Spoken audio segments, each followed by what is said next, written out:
예, 지금으로부터 약 3,500년 전입니다. 애굽에 살고 있던 한 레이지파 히브리인이 같은 지파 여자에게 장가를 들었습니다. 두 사람 사이에 아이들이 태어났습니다. 그리고 또 한 산의 아이가 태어났습니다. 그런데 이 아이를 얻은 가족은 기쁨보다 두려움과 슬픔이 더 컸습니다. 왜냐하면 애굽 왕 바로가 히브리인이 남자아이를 낳으면 즉시 나일강에 갖다 버리라고 명령했기 때문에 그렇습니다. 히브리인이 숫자가 늘어나니까 억제하기 위해서 제정된 긴급조치 2호입니다. 2호. 이 법이 있기 전에, 이 조치가 내려지기 전에 긴급조치 1호격이죠. 히브리 산파에게 남자아이가 낳으면 그 자리에서 죽이라고 명령을 했습니다만 실효를 거두지 못했습니다. 산파들이 하나님을 경외함으로 이 법을 따르지 않았습니다. 왕이 산파들에게 추궁을 하자 히브리 여인들이 당당히 말합니다. 히브리 산파들이 말합니다. 히브리 여인은 애굽 여인하고 달라서 우리가 도착하기 전에 이미 아이를 낳아버린다. 이렇게 둘러댔습니다. 그래서 바로가 특별법을 제정을 했습니다. 긴급조치 2호법이죠. 더 강화된 법입니다. 남자 아기를 낳으면 히브리 사람 산파 할 것 없이 유대인 애굽인 할 것 없이 무조건 그 아이를 나일강에 갖다 버리라고 그렇게 명령을 했습니다. 그런데 이 레이는 차마 아이를 버리지 못했습니다. 숨겨 키웠습니다. 2절에 보면은 아이가 잘생겼기 때문이라고 밝히고 있는데 부모에게 잘생기지 않은 아이가 있겠습니까? 불쌍해서 던지지 못하는 거죠. 인간으로서 할 수 있는 짓이 아니기 때문에 버리지를 못하는 겁니다. 그러나 석 달이 되면서 더 이상 숨길 수가 없었습니다. 아이의 웃음소리, 울음소리가 커졌습니다. 금방 탈로 날 것입니다.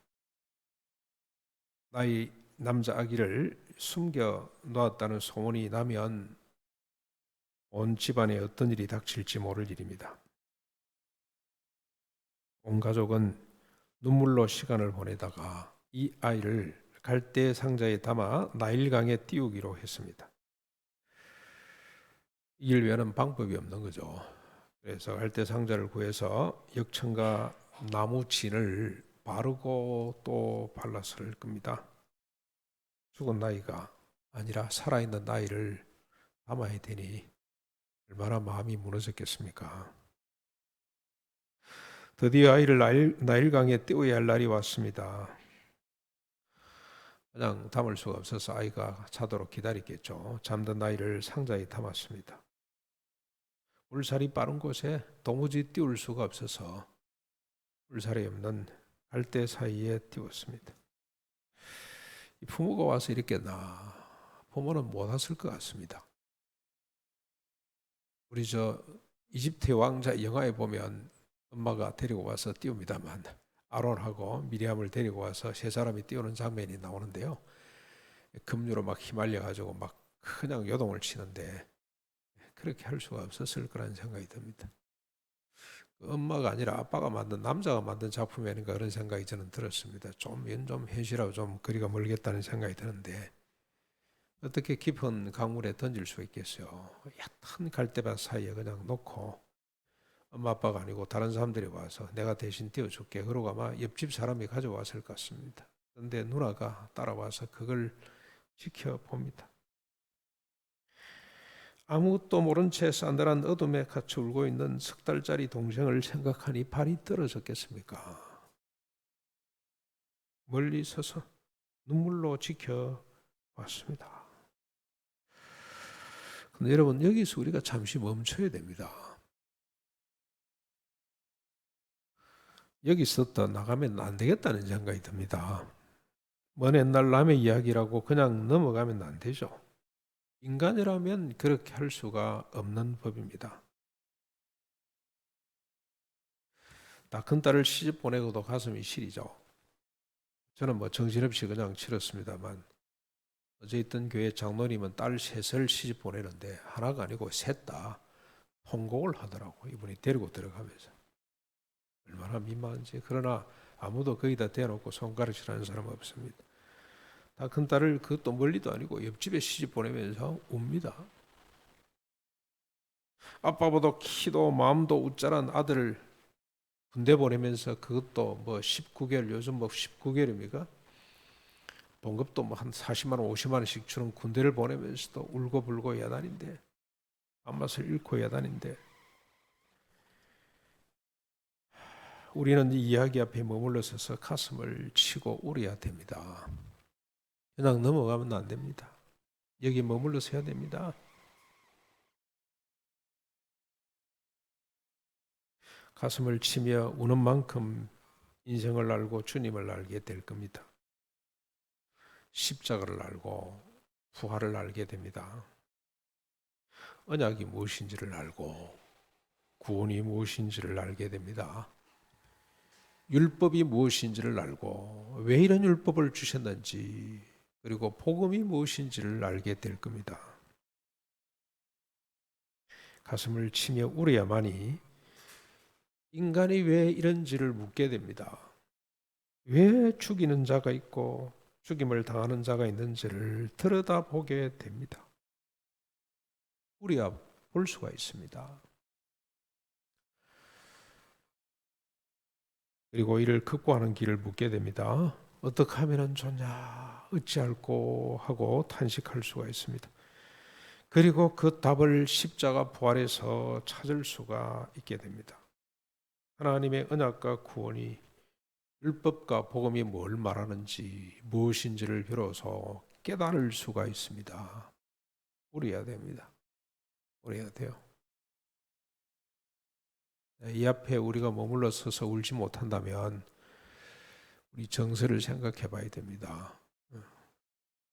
근본적으로 우리 자신을 들여다봐야 됩니다. 죄송한 이야기입니다만 제가 정말 슬픈 이야기 하나를 제가 할게요. 초등학교 때인데요. 우리 저 산 넘어서 이 등교하는 아이들이 있습니다. 시골 마을에서. 그 아이들은 산을 넘고 죄를 넘고 이 내를 하나 건너와야 됩니다. 이 아이들이 끔찍한 소식을 들고 왔습니다. 학교 시작하기 전에. 옛날 뭐 다 애들 일찍 가고 조회하고 그러잖아요. 내과에 어린아이 하나가 죽어 있다는 겁니다. 그래서 전교 아이들이 와 달려갔습니다. 개우장이 남자아이들. 조회할 건데 지금 조회고 뭐고 그냥 아침에 저 뭐라 그러죠? 조회 그냥 막 잊어버리고 가서 봤더니 탯줄도 끊지 않은 아이가 물에 빠져 있었습니다. 죽어서 이 손가락을 입에 갖다 대고. 그때 우리 나이가 그냥 호기심이죠. 탯줄이 저거구나. 애기가 저리 생겼구나. 그러고 막 떠들고 있는데 어떤 할아버지 한 분이 물고 보러 나왔다가 그 광경을 보고 삽을 휘두르고 분노했습니다. 이놈들 물러가라. 이놈들.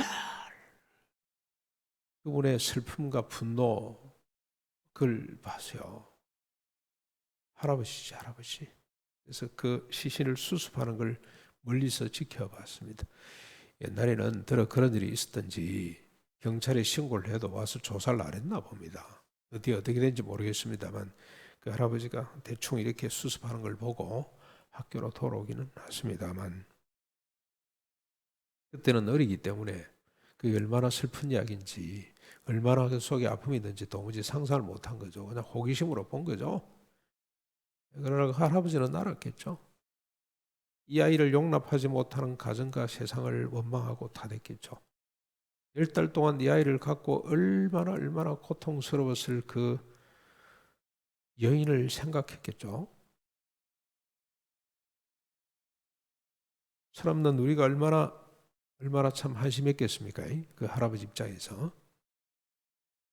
오늘 우리가 마찬가지입니다. 이 이야기 앞에 머물러 서서 아파하지 않으면 초등학교 수준이죠. 초등학교 수준. 여기 우리가 시간을 보내야 됩니다. 머물러서 해야 돼요. 그래서 성경을 읽다 우리가 그냥 맨날 며칠이고 멈춰서서 아파해야 될 장면들이 너무너무 많습니다. 그래야만이 십자가 부활이 보이고 언약과 구원이 보이고 율법과 복음을 알아듣게 됩니다. 잠시 슬픔을 멈추고 왜 이런 비극이 발생했는지를 한번 살펴보십시다. 무엇이 생후 3개월 된 아기를 나일강에 버리게 했는지, 무엇이 짐승보다 못한 짓을 하게 했는지를 한번 들여다보십시다. 1장 8절로 10절에 그 답이 있습니다. 왜 이런 일이, 끔찍한 일이 벌어지는지 잘 밝히고 있습니다. 1장 8절로 10절로 돌아가셔가지고 여러분 같이 한번 보실까요? 집사님 자막 준비 안 됐습니까? 그냥 제가 읽겠습니다. 여러분 눈으로 한번 따라 읽어보십시오. 요셉을 알지 못하는 새 왕이 일어나 애굽을 다스리더니 그가 백성에게 이르되 이 백성 이스라엘 자손이 우리보다 많고 강하도다. 자, 우리가 그들에게 대하여 지혜롭게 하자. 두렵건대 그들이 더 많게 되면 전쟁이 일어날 때에 우리 대적과 합하여 우리와 싸우고 이 땅에서 나갈까 하노라. 그래서 그들이 지혜롭게 생각하고 용감하게 한 일이 산파를 시켜 남자 신생아를 죽이는 것이었습니다. 실효성이 없자 이번에는 누구든지 남자 신생아를 보면 나일강에 던지라고 결정을 했습니다.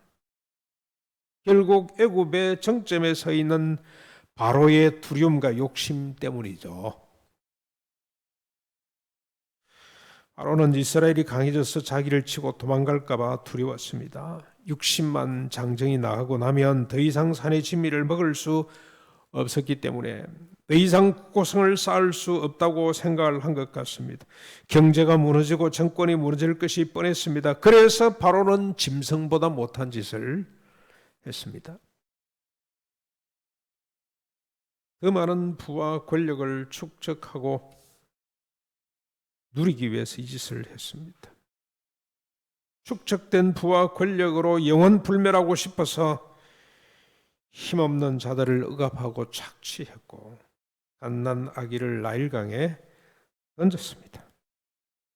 이것이 인간입니다. 자기를 위해 아자를 죽음으로 내모는 것이 인간입니다. 대제사장 가야바 안나스가 자기를 위해서 예수를 십자가에 못 박았습니다. 사울은 자기를 위해서 스데반을 돌로 쳐 죽였습니다. 다윗은 자기를 위해서 우리아를 적진 한가운데 집어넣었습니다. 예수를 십자가에 못 박지 않으면 자기들이 소멸될 것 같아서, 스데반을 돌로 치지 않으면 자기들의 유전이 파괴될 것 같아서, 우리아를 적진으로 내몰지 아니하면 남의 아내를 임신시킨 왕의 채통과 권위가 무너질 것 같아서 짐승 같은 짓을 한 겁니다. 자기를 위해, 자기들의 유전을 위해, 자기들의 부와 권력을 위해 하자그를 십자가에 못 박고 돌로 치고 적진에 내진 던지는 것이 인간의 모습이며 우리의 모습이기도 합니다. 여러분, 우리 자신을 한번 보십시다. 나를 위해서 너무나 자주, 너무나 잔인하게 너를 못 박습니다. 나를 드러내기 위해서 너를 깡그리 짓밟죠. 희한하게도 너를 짓밟을수록 내가 더 좋은 게 된다는 착각 속에 늘 삽니다. 그래서 우리는 예수님이 말씀하신 것처럼 나일강에 버리신 아기와 그의 가족들을 위해서도 울어야 되겠습니다만 나와 내 자식들을 위해서 더 크게 울어야 할지 모릅니다. 다시 울음을 잠시 멈추고 나일강에 버려진 아기에게로 한번 돌아가 보시죠. 죽음에 직면한 피덩이를 살리기 위해서 자신을 경외하는 산파들을 사용하셨던 하나님이 이번에는 바로의 딸을 사용하십니다. 나일강에 모욕하러 온 바로의 딸이 갈대 사이에 떠 있는 상자를 발견했습니다. 그 상자를 건져 올려 뚜껑을 열어봤더니 아기가 울고 있어요. 요게베스의 노래라고 뭐 영상이 하나 만들어졌던데, 그리스 왕자죠, 만화 영화죠. 거기 바로의 딸이 뚜껑을 열었더니 아이가 빵긋빵긋 웃고 있어. 성경을 너무 몰라. 아기가 웃겠습니까? 그게 울었어요. 울음을 터뜨렸어요. 얼마나 그 아기 입장에서 불안하고 상처가 컸겠어요. 그렇죠? 갑자기 그냥 온 세상이 어두컴컴하고 출렁출렁하고 싸늘한 갈대밭 속에서 그렇게 갇혀 있다가 뚜껑을 열었더니 그냥 우는 거죠. 뚜껑 아래서도 울었겠죠. 바로의 딸이 히브리 사람의 아이인 줄을 알고 불쌍히 여겼습니다. 그래서 자기 아들로 삼습니다. 이름을 물에서 건졌다는 뜻으로 모세라 짓고 그 누이의 소개로 생모를 유모로 맡게 됩니다. 하나님은 사내 아기를 나일강에 던지는 현실을, 바로가 히브리 민족을 억압하고 착취하는 역사를 외면하지 않으셨습니다. 그 현실과 역사 속으로 하나님이 직접 들어오셨습니다.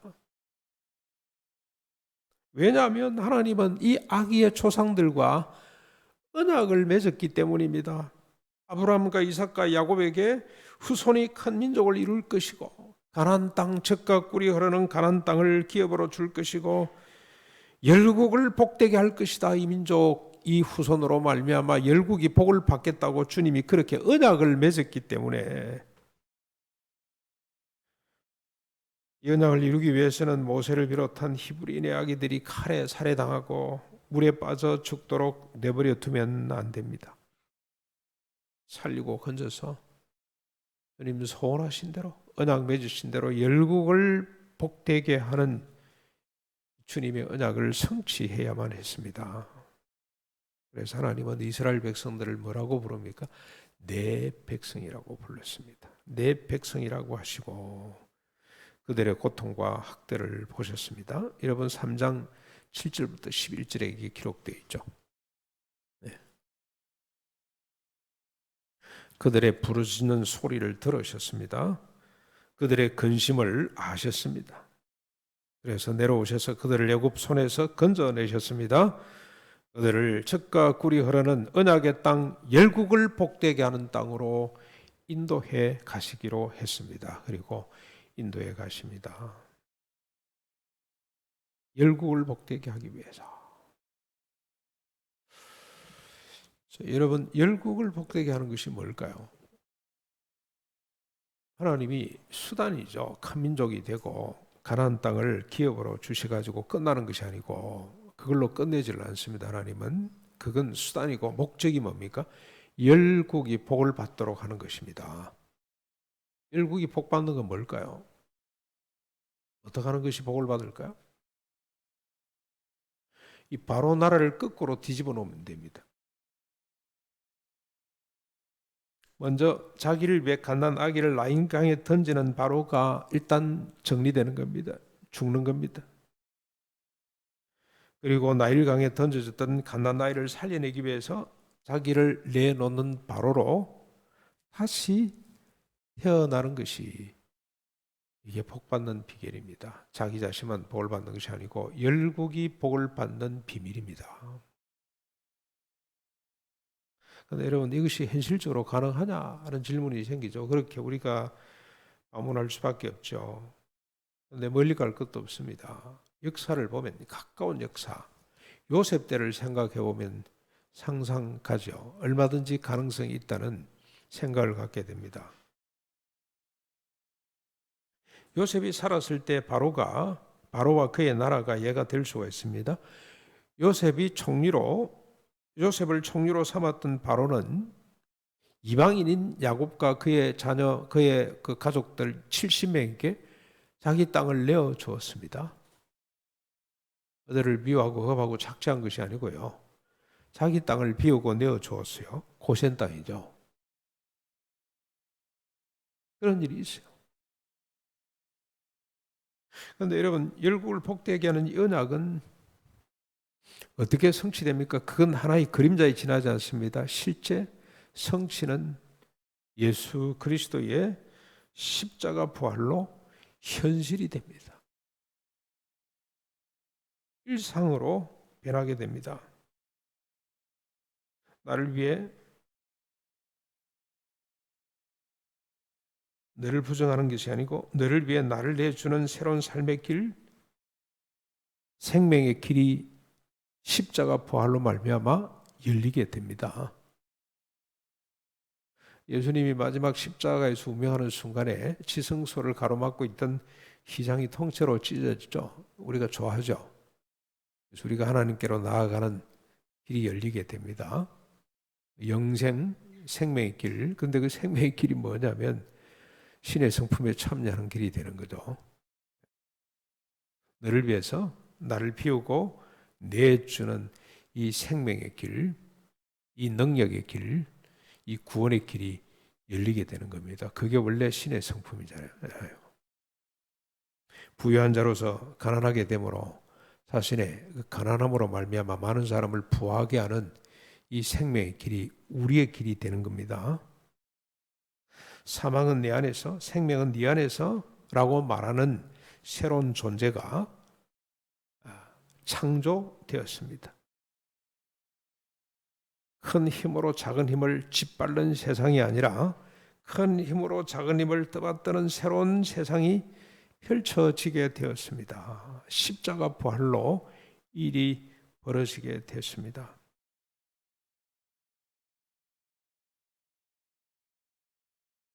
이를 이루기 위해서 하나님은 모세를 갈대밭 사이에서 갈대 상자 속에서 죽도록 내버려 두면 안 됩니다. 오셔서 그를 건져내셨습니다. 살려내셨습니다. 그리고 바로의 궁궐에 들어가서 40년 준비시키고 다시 하나님이 끄집어내셔서 미디안 광야에서 40년 또 80년을 준비시키시고 드디어 하나님의 소원을 이루기 위해 이스라엘 민족 앞에 지도자로 세워주셨습니다. 사랑하는 성도 여러분, 우리에게 필요한 것은 믿음입니다. 주님이 열어놓으신 새롭고 산 길, 생명의 길을 믿음으로 따라가면 됩니다. 주님이 창조하신 새로운 존재를 믿음으로 취하면 됩니다. 주님이 시작하신 새로운 세상을 살아가면 됩니다. 그 길과 존재와 세상은 대단한 것이 아닙니다. 일상 속에서 자신의 마음과 생각을 비우고 내주는 것으로부터 시작이 됩니다. 지극히 일상 속에 있습니다. 내 생각을 바꾸는 데서부터 시작이 된다고 보면 됩니다. 여러분, 이 길과 존재와 세상을 잘 이해할 수 있는 시를 제가 역에서 발견을 했습니다.